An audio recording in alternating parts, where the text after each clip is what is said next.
The feminism in Rahab taught her how to negotiate very well and seek out for her own interests. Rahab is one of the Bible characters, female Bible characters that I would love to meet.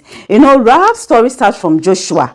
That is mainly Joshua 2 and 6. Rahab's character shows female agency, it shows independency, it shows courage, and also shows resistance to patriarchal system. Now, when the spies got to Jericho, being a woman in a dominated patriarchal system, one would say that she would need permission from men before she can take the decision to what?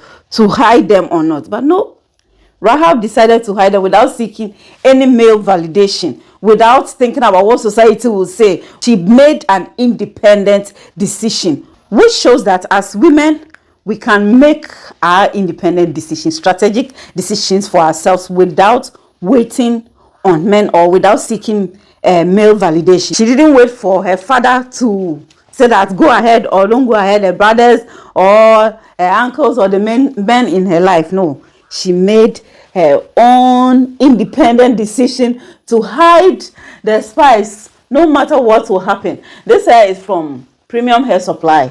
I'll tag them in this video. Okay. Rahab, a prostitute, was not respected in her society. I mean, let's look at how we treat sex workers today.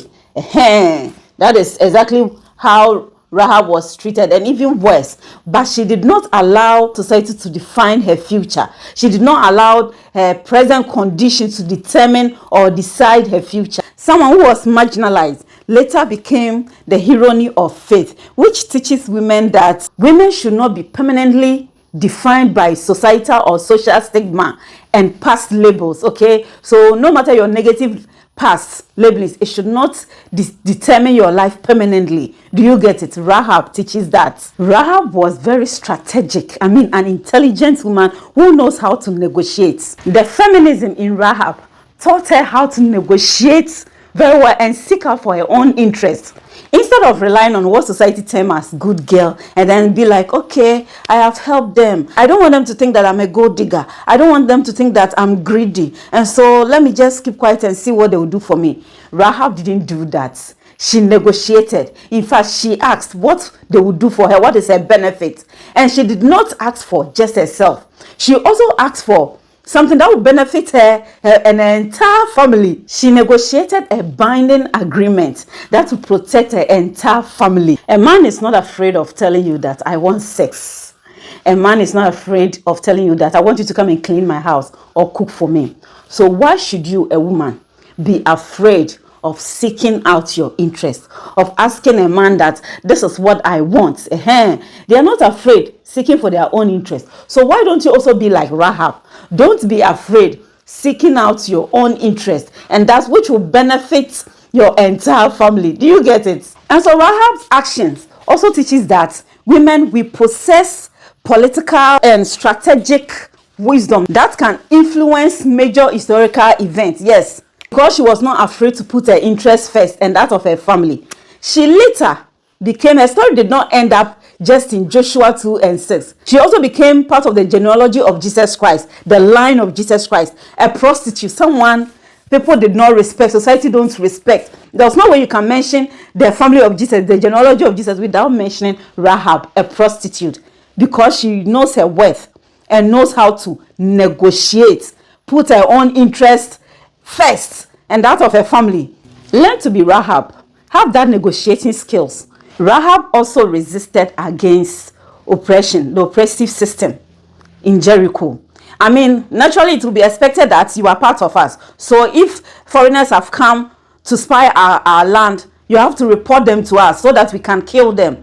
But Rahab said, no, I'm not going to conform to your expectations, societal expectations of me. I'm going to do the needful. I'm going to resist or go against the ruling power. And so she did the needful by hiding the spies, because she also realized that if she does that, it's going to benefit her in a way, which teaches that as women, we should learn to resist oppression. When something will benefit you, forget about societal expectations and then put your interest first. Resist it.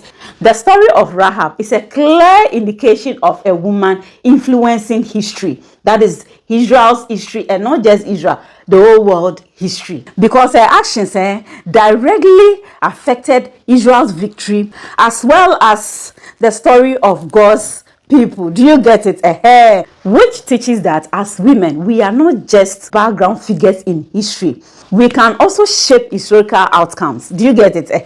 And so as a woman, do not allow yourself to be relegated to the background. As a woman, you need to be behind your husband. No, you need to be beside him. As a woman, you are not supposed to be seen nor heard. Rahab was heard. Rahab was seen. That is why she is part of the story of Jesus, or the family line of Jesus. If you know how to negotiate properly for yourself, if you know how to make sure that you are seen, you are heard, and you are not relegated to the background, Charles, you are going to win, just as Rahab won. And so for me, yes, Rahab is that biblical character, female character that I would love to sit with, converse, and learn her negotiating skills. She wasn't afraid to be seen as a baddie. She wasn't afraid to be seen as a gold digger. She was not afraid, even if society will look down upon her. She did the needful for herself and her family. That's all much for watching. Bye bye.